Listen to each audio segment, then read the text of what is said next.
हमने classical conditioning को discuss कर लिया। अब हम डिस्कस करेंगे second type of conditioning, that is operant conditioning, या इसका दूसरा नाम है इंस्ट्रूमेंटल कंडीशनिंग। इंस्ट्रूमेंटल कंडीशनिंग या फिर ऑपरेंट कंडीशनिंग का कॉन्सेप्ट B.F. स्किनर ने दिया था, and B.F. Skinner belong to associationism school of thought या बिहेवियरिज्म स्कूल ऑफ थॉट से ये बिलोंग करता है, जो आपने फर्स्ट चैप्टर के अंदर स्कूल ऑफ थॉट पढ़े थे, इफ़ यू रिमेंबर। सबसे पहले हम देखते हैं कि ऑपरेंट कंडीशनिंग होती क्या है। When specific consequences are associated with the voluntary behavior, इसको हम कहते हैं ऑपरेंट कंडीशनिंग। इसमें उस केस में जो क्लासिकल कंडीशनिंग है उसमें बिहेवियर इनवॉलेंट्री था, जैसे कि सैलिवेशन है, it's not in the control of dog, वो इनवॉलेंट्री है, फूड को देख के सैलिवेशन जो है वो स्टार्ट हो जाएगी। लेकिन ऑपरेंट कंडीशनिंग के अंदर जो बिहेवियर है वो वॉलेंट्री होगा। ठीक है, वॉलेंट्री बिहेवियर की वो अपनी मर्ज़ी से उसको चेंज कर सकता है, मॉडिफाई कर सकता है, या बिहेवियर शो या नहीं करेगा या करेगा, वो उसके कंट्रोल में होता है, इंडिविजुअल के कंट्रोल में। So specific consequences means the results, consequences mean the results, जो उसको हम रिस्पॉन्स भी कह सकते हैं।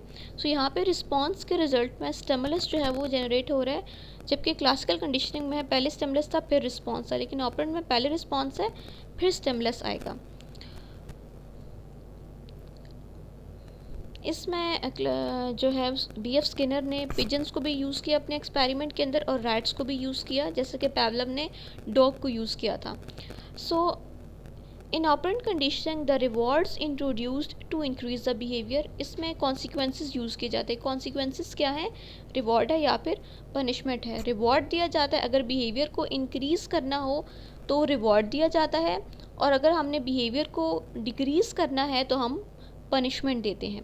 जहाँ पे उसको रिवॉर्ड रैट को फूड मिल रहा था, जबकि पनिशमेंट जो है यहाँ पे इलेक्ट्रिक शॉक्स हैं, उसको इलेक्ट्रिक शॉक जो एज अ पनिशमेंट दिए जा रहे थे। और यहाँ पे जो रिवॉर्ड है वो क्या था, फूड या फिर वाटर। स्किनर ने एक जो अपने एक्सपेरिमेंट के अंदर यूज़ किया, दैट इज़ स्किनर ने जो अपने एक्सपेरिमेंट के अंदर एक बॉक्स यूज़ किया जिसमें उसने रैट को रखा था, उसको हम कहते हैं स्किनर बॉक्स। स्किनर बॉक्स के अंदर ये बिल्कुल बंद था बॉक्स, ठीक है, लाइक डार्क था इसमें, और इस बॉक्स के अंदर आप देख सकते हैं कि क्या क्या है। इसमें नीचे जो है वो इलेक्ट्रिक ग्रिड है, जिस पे उसको इलेक्ट्रिक शॉक्स लगेंगे, और ये शॉक्स उसको specific type of lever press करने पे लगते हैं। दो टाइप के लीवर थे, एक लीवर से उसको जो है वो शॉक मिलते थे और दूसरे लीवर से उसको फूड मिलता था। और यहाँ पे लीवर लगा हुआ है, जैसे कि आप देख सकते हैं, और यहाँ पे फूड डिस्पेंसर है जहाँ पे उसको right type of lever press करने पे उसको फूड मिल रही है, और यहाँ पे उसको एक स्पेसिफिक साउंड भी जनरेट होती है स्पीकर से जो उसको आती थी। जैसे अगर वो लीवर को फूड वाले लीवर को प्रेस कर रहा है तो डिफरेंट साउंड प्रोड्यूस होती है, और अगर वो दूसरे शॉक वाले लीवर को प्रेस कर रहा है तो डिफरेंट साउंड प्रोड्यूस होती है। इस तरह जो है वो डिफरेंट लाइट, अगर वो शॉक वाले को प्रेस कर रहा है तो रेड लाइट जो है वो ऑन होगी, और दूसरे को प्रेस करे तो ग्रीन लाइट ऑन होगी। इस तरह से पता चलता है कि डॉग ने किस वाले जो है वो लिवर को प्रेस किया है, और उसकी बेसिस पे उसको फूड जो है दी जाती है। यहाँ पे वाटर भी हो सकता है, या फिर हम कह सकते हैं कि फूड भी हो सकती है, दोनों चीज़ें हो सकती हैं। तो ये एक स्किनर बॉक्स है जो स्किनर ने अपने एक्सपेरिमेंट के अंदर यूज़ किया था। आगे हम देख लेते हैं कि इस बॉक्स के अंदर उसने रैट को कैसे रखा और क्या बेसिकली इसमें प्रोसीजर यूज़ किया। Skinner operant conditioning chamber also called, इसको स्किनर ऑपरेंट कंडीशनिंग चैम्बर भी कहते हैं, ये जो हमने देखा, और इसको स्किनर बॉक्स भी कहते हैं। It was designed to teach rats how to push the lever. This behavior is not natural to rats. अब rats को नेचुरल इन्वायरमेंट तो जारी बात है उनको लिवर प्रेस नहीं करना होता फूड के लिए, तो एक अननेचुरल इन्वायरमेंट में उनको चीज़ें सिखाई गई। So operant conditioning with positive and negative reinforcement जो है उसको यूज़ किया गया, उसको अपने डिज़ायर्ड बिहेवियर सिखाने के लिए। इसमें हमारा डिज़ायर्ड बिहेवियर क्या है कि वो right type of liver press करे जिसमें उसको फूड मिल रहा है, ठीक है, और इलेक्ट्रिक शॉक्स उसके क्या है, नेगेटिव रीइंफोर्समेंट है या फिर पनिशमेंट है। पॉजिटिव रीइंफोर्समेंट क्या है, a rat was awarded with the food when he press the liver, जब लिवर को प्रेस करने पे उसको फूड मिल रहा है तो उसके लिए पॉजिटिव रीइंफोर्समेंट है, और जब लिवर को प्रेस करने पे उसको इलेक्ट्रिक शॉक मिल रहे हैं तो नेगेटिव रीइंफोर्समेंट है। तो पॉजिटिव और नेगेटिव रीइंफोर्समेंट से वो सीख जाएगा कि मैंने कौन सा लिवर प्रेस करना है जिसमें मुझे फूड मिलेगी, और किसको मैंने अवॉइड करना है जिसमें मुझे पनिशमेंट मिलेगी। स्किनर ऑपरेंट कंडीशनिंग थ्योरी को हम इंस्ट्रूमेंटल कंडीशनिंग भी कहते हैं। और ये जो है बेसिकली जो थॉर्नडाइक का लॉ ऑफ इफ़ेक्ट है उस पर बेस करती है। लॉ ऑफ इफ़ेक्ट कहता है कि लॉ ऑफ इफ़ेक्ट मतलब पॉजिटिव इफ़ेक्ट होता है या फिर नेगेटिव इफ़ेक्ट होता है, पॉजिटिव इफ़ेक्ट है या फिर नेगेटिव इफ़ेक्ट है। पॉजिटिव इफ़ेक्ट मीन कि जो चीज़ है वो पॉजिटिवली हो रही है, नेगेटिव मीन कि हम पनिशमेंट को यूज़ कर रहे हैं। पॉजिटिव रीइंफोर्समेंट में कोई पसंदीदा चीज़ रिवॉर्ड ऐड किया जाता है बिहेवियर्स को बार बार रीअकर करने के लिए। बिहेवियर्स को हम कह सकते हैं कि जो हम चाहते हैं बिहेवियर बार बार रीअकर हो, उसके लिए हम पॉजिटिव रीइंफोर्स करते हैं। जिस बिहेवियर को हम ख़त्म करना चाहते हैं उसके लिए हम पनिशमेंट या नेगेटिव रीइंफोर्समेंट यूज़ करते हैं। तो that is also influenced by the Edward Thorndike law of effect. इसमें दो तरह के बिहेवियर यूज़ किए जाते हैं, एक रिस्पोंडेंट बिहेवियर और दूसरा है ऑपरेंट बिहेवियर। अब रिस्पोंडेंट एंड ऑपरेंट बिहेवियर्स क्या होते हैं? रिस्पोंडेंट बिहेवियर्स रिफ्लेक्सिव बिहेवियर्स होते हैं। इस तरह के रिफ्लेक्स एक्शन है, आप किसी हॉट ऑब्जेक्ट को टच करते हो तो आप उसके बाद फ़ौरन आप जो है वो अपना हाथ पीछे कर लेते हैं, इवन विदाउट नोइंग कि क्या हुआ है, आपको एहसास बाद में होता है।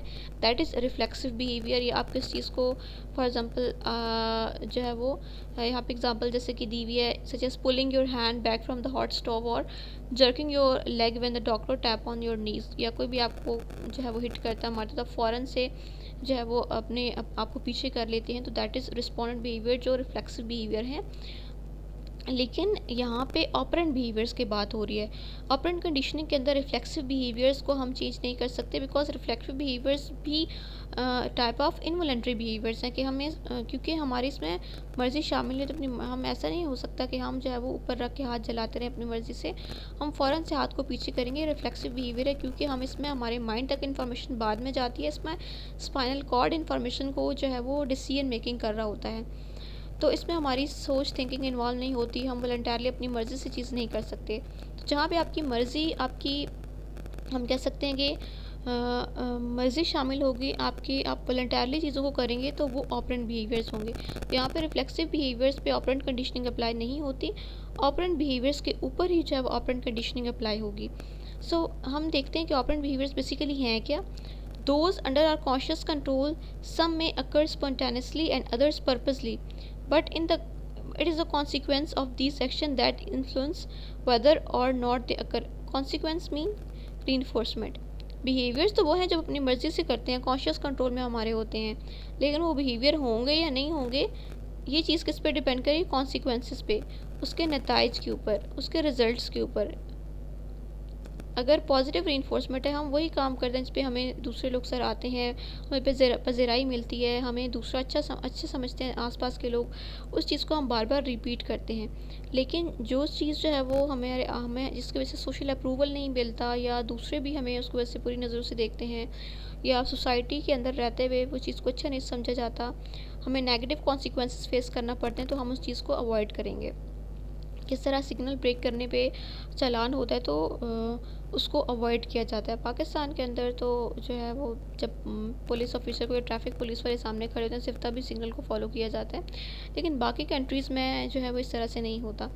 तो कहने का मकसद ये है कि जिस चीज़ पे आपको पनिशमेंट मिलती है आप उस चीज़ को अवॉइड करते हैं, या आपको रिवॉर्ड मिल रहा है तो आप उस चीज़ को फॉलो करते हैं। फॉर एग्ज़ाम्पल टाइमली आपका जो है वो होमवर्क कंप्लीट करने पे या अपना सिलेबस कंप्लीट करने पे आपको जो है वो एक्स्ट्रा नंबर्स दिए जाते हैं, या आपको जो है वो ग्रेस मार्क्स दिए जाते हैं, तो दैट इज़ हम कह सकते हैं कि पॉजिटिव रीइंफोर्समेंट है, बिकॉज स्पेस में आपको रिवॉर्ड दिया जा रहा है। लेकिन क्लास में लेट आने पे अगर आपकी अटेंडेंस जो है वो मार्क नहीं की जाती तो वो नेगेटिव रीइंफोर्समेंट है, पनिशमेंट है।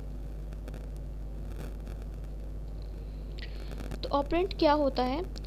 Operant is a set of act that constitute organism doing something. Operant का मतलब है कि इंडिविजुअल कोई चीज़ अपनी मर्ज़ी से कर रहा हो, for example raising head, walking, talking, writing something, these all actions are operant actions. Operant conditioning क्या होती है?